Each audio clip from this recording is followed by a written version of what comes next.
Okay, so welcome to the PRECEDE monthly study coordinator call.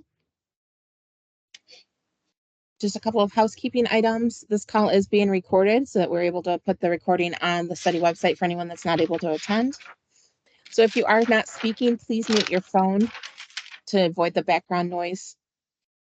And then the recording will be available on the study website later this week. And if you want to ask any questions, but you just don't want to speak up, you can always use the chat function. So we're going to talk about the yearly check-in and then some PRECEDE link releases and the general reminders.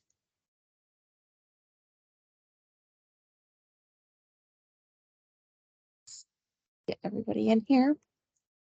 Okay, so check-in and the amendment. So wanted to let you know that the protocol changed to remove the without history of PDAC from cohort 5, inclusion criteria, as well as the 4 new patient-facing documents have all been approved. So the sites that are using SIRB can start using those, and you will have your site-specific letter shortly if you haven't gotten it already. I know they are working on doing those. They've just have a lot of renewals that they're doing right now, so they're just taking it day by day and getting what they can. So you can use that. Until you get yours, if you need a letter, you can just use the study overall one, which is available on the study website as well. For sites that are not using the SIRB, please make sure to submit the amendment protocol and the patient-facing documents to your local IRB, and then send your approval letter when you get it to us here at the PRECEDE-DCC@arborresearch.org. Also, if you have not submitted or need to submit follow-up documents, please do so ASAP. And this is for the SIRB. We still have one site that needs to complete their submission. We have 2 sites that need to submit their de-identified consent forms, and then 2 sites need to submit all documentation. So please get those in as soon as possible, since they were due on the 28th of April. Okay.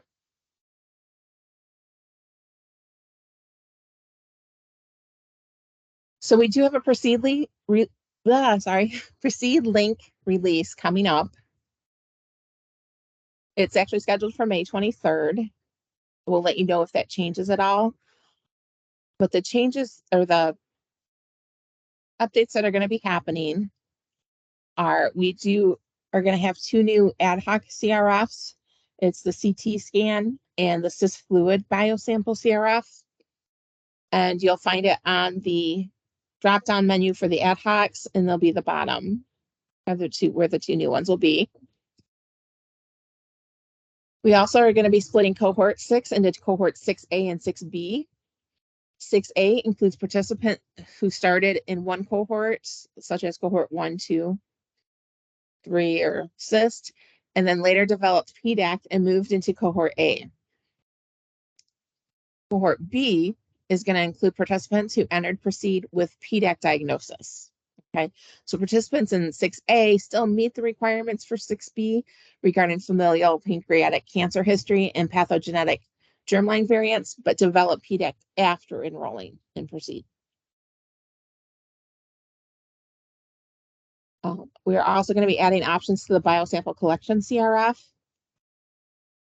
We're adding a collected and delete all roles buttons to the biosample collection CRF.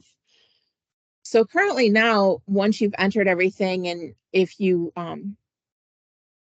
needed to mark the collection status, you had one wrong, you could always go back, unlink, and do that. Well, now once these buttons go into effect, you'll actually be able to go in and just delete all of it out or clear it all out, and then make any changes. So you can do a whole new barcode. So if you entered the barcode wrong, you're able to fix that now yourself without having to send in to us to fix. And then the collected button will allow you to, when you enter the barcode and populate the grid, if you hit the collected button, it's going to go ahead and mark all the collection statuses as collected. So that way you don't have to go do every single individual one if you've collected everything. And you can also just do that if you didn't collect like all but you collected everything but just a couple, and then just go in and mark the ones that you didn't collect as not collected. It does make it a little bit easier and quicker. So these buttons are for your convenience. And then we're also updating some CRFs on the EUS. The questions that are going to be updated are A3 is changed option set to specify if EUS was performed due to routine screening or event driven. E10A through E10C added not done option. F5 is a new question. Was radiofrequency ablation of dominant cyst performed? H11 updated option set to be consistent with the 2019 WHO reporting system. And then J13 to 15, updated question text, updated option set to include yes, low clonality. We're also updating on the MRI form. A3, changed the option set to specify if MRI was performed due to a routine screening or event driven. The screening form, we're updating A2B, changed the option set to specify if participant was enrolled in screening at a non-PRECEDE site. And then for the follow-up CRF, we changed page E title from surgical outcomes to event-driven imaging and or procedures. E8 is going to be edited option set to include delayed gastric emptying or obstruction, include other option. E12 edited question to include worsening of pre-existing diabetes. And E15 is a new question. Has the patient had any imaging or procedures since their last visit that are event driven? Any questions so far from anyone? When will these CRFs become available on PRECEDE Link? Yep, they are going to be on the release, which is scheduled for May 23rd. Okay, perfect. Thank you. Yep, that is an excellent question. Okay.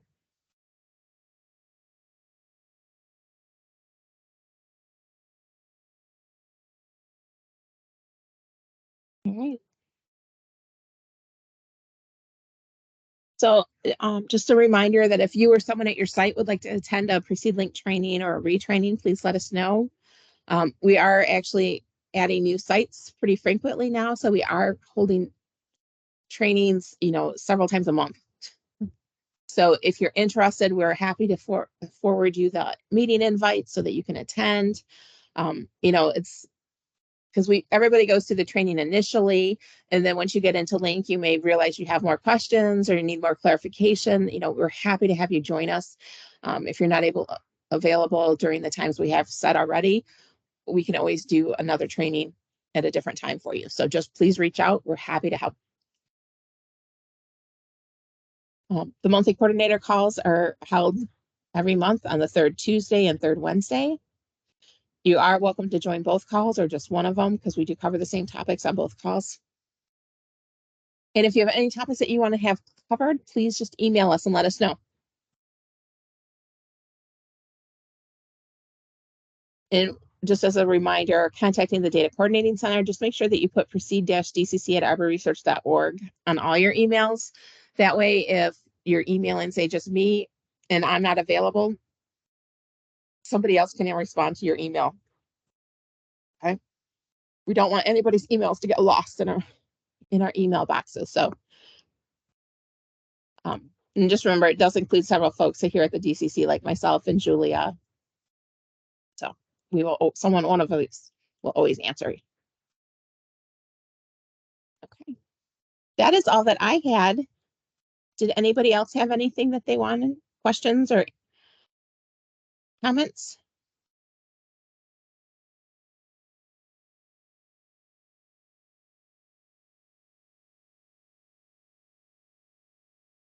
Okay. Well, if that is everything, if nobody has anything else, then we will go ahead and let you go early. Thank you so much for attending. Have a great day. Thanks, Melissa. Thanks.